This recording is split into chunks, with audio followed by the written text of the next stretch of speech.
를 짓는데요. 지수 방정식, 지수 부등식, 지수 방정식 유형 몇 가지 있었죠? 두 가지. 로그 부등식, 지수 부등식 유형 몇 가지 있었죠? 두 가지. 여기서도 마찬가지입니다. 방정식 두 가지 유형이 있고요. 로그 부등식 두 가지 유형이 있습니다. 하지만 이 유형에 앞서서 지수 방정식 부등식과 로그 방정식, 로그 부등식의 차이점이 무엇냐? 이 로그 방정식과 부등식을 풀어나가기 전에 반드시 이거부터 확인합니다. 진수 조건부터 고려합니다. 진수 조건부터 고려해야 돼. 나중에 고려하려고 하지 마세요. 그러면 잊어버립니다. 예, 문제를 다 풀고 나서 나 진수 조건 고려 안 했네? 이게 뒷북이죠. 그런 경우 있잖아요. 막 경우의 수 셀 때 나 요거 빼먹고 셌네. 나 중복해서 했네. 그 당시에 안 보여버린다는 얘기예요. 알면서도 틀리는 거예요. 예, 그런 학생들을 많이 봐왔습니다.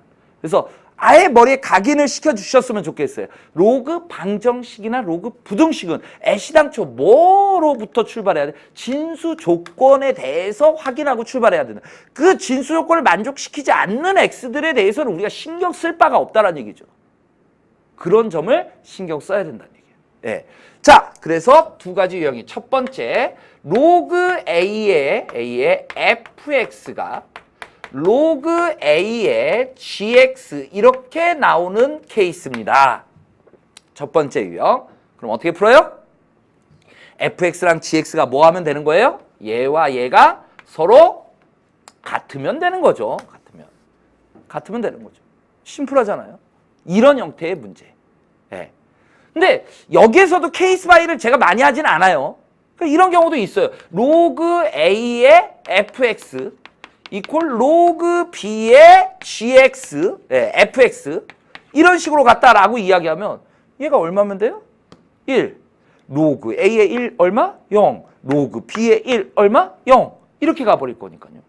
근데 여기가 gx가 됐어요. gx. 이것도 달라요. 이러면 힘들어지죠. 예, 이런 문제는 안 다룬다. 예. 그러니까 일반적인 패턴 밑이 같았을 때 진수가 같으면 된다. 예. 근데 진수 같으면 된다 중에 뭐는 또 생각을 해야 된다고요? 진수 조건 고려해야 된다고요. 그래서 fx도 0보다 커야 되고 gx도 0보다 큰 것 중에 서로 같은 거. 이렇게 찾아주셔야지. 이것만 그냥 같다. 그러면 진수 조건 놓친 거라고요. 항상 진수 조건 고려한 다음에 식을 생각하시라고요. 알겠습니까? 자, 두 번째는 로그 A의 x가 식에서 반복되어집니다. t로 치환합니다. 치환하면 뭘 생각하라고 그랬죠? 범위를 생각하라고 그랬는데 얘는 신경 쓸 필요가 없어요. 왜일까요? 로그 함수의 그래프를 그려보시면 알겠지만 t라는 축은 모든 실수가 다 나와버리죠. 모든 실수니까 굳이 범위 신경 안 써도 되죠. 예, 모든 실수가 돼버린다는 얘기예요. 범위가 모든 실수가 됩니다. 모든 실수. 이렇게 치환했을 때 t에 관한 2차 방정식이 됩니다. 2차 방정식이 됩니다. 제가 뭘 강조할 것 같습니까? 근의 형태를 강조하겠죠.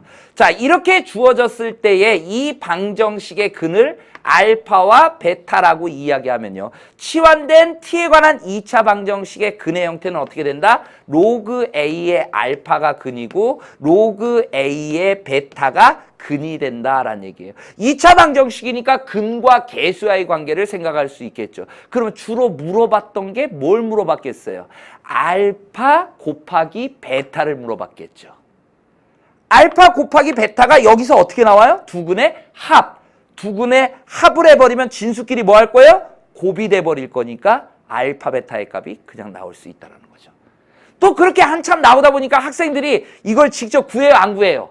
안 구하니까 알파 베타를 구하는 게 아니고 알파 플러스 베타를 구하라는 적도 있었어요. 그런 경우는 어떻게 해야 돼? 직접 근을 찾으면 되는 거죠. 네. 어려운 건 아니잖아요. 그래서 간단한 유형 이 두 가지가 다루어진다라는 점을 명심해 주셔야 되겠고, 그 다음 로그 부등식으로 가면요. 첫 번째 부등식은 로그 A의 fx, 로그 A의 gx 이렇게 있다라고 할 때 등호가 방정식이잖아요. 등호가 아닌 게 부등식이에요. 그러니까 크다, 크고 나갔다, 작다, 작고 나갔다. 뭐 예를 들어서 크다를 해봅시다. 이런 부등식을 푸는 거.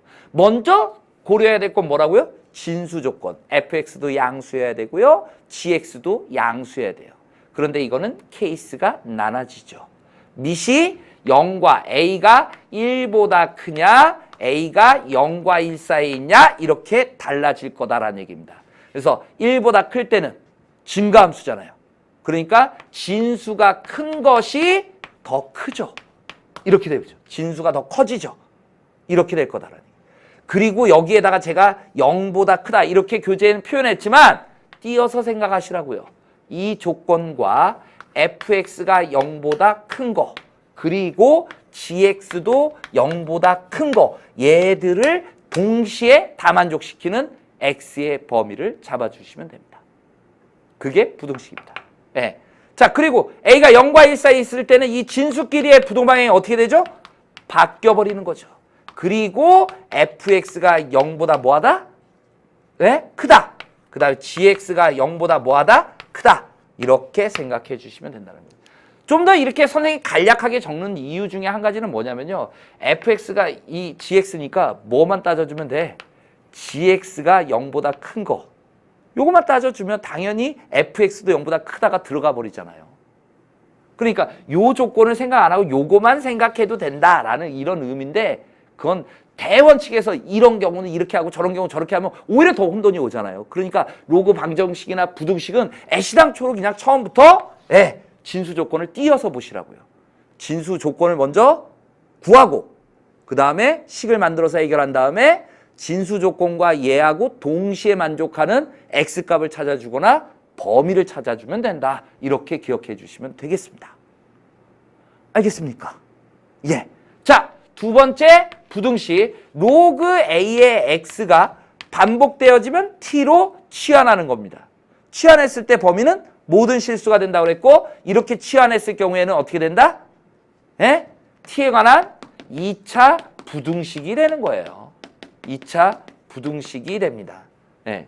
여기에서도 결국 2차 부등식이면 이렇게 되지 않겠어요? t가 뭐보다 크고 뭐보다 뭐 이렇게 되지 않겠습니까? 예를 들어서 t의 범위가 예. 근데 t가 뭐였죠? 로그 예를 들어서 a의 x였죠. 그러면 여기에 나오는 형태가 방정식으로 얘기할 때 얘네들이 근인 거였죠. 로그 a의 알파, 로그 a의 베타 이런 꼴을 띄고 있는 거죠. 그런 형태만 잘 기억하면 돼요. 예. 우리가 이런 거요. x제곱 마이너스 3x 플러스 2가 0보다 작다. 이 부등식 풀면 1보다 크고 x가 2보다 작다 이렇게 나오잖아요. 그러니까 요 1이 뭘 나타내는 거냐고요. 1 넣어주면 0 나오죠. 2 넣어줘도 뭐 나와요? 0 나오잖아요. 방정식으로 봤을 때의 근이다.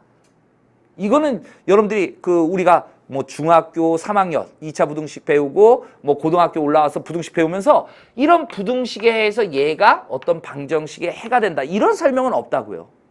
그러니까 여러분들이 그림을 그려가면서 그걸 이해해야 되는 거니까 선생님이 설명을 드려본 겁니다. 그래서 방정식과 부등식 내용이 모두 스크린된 거예요. 네.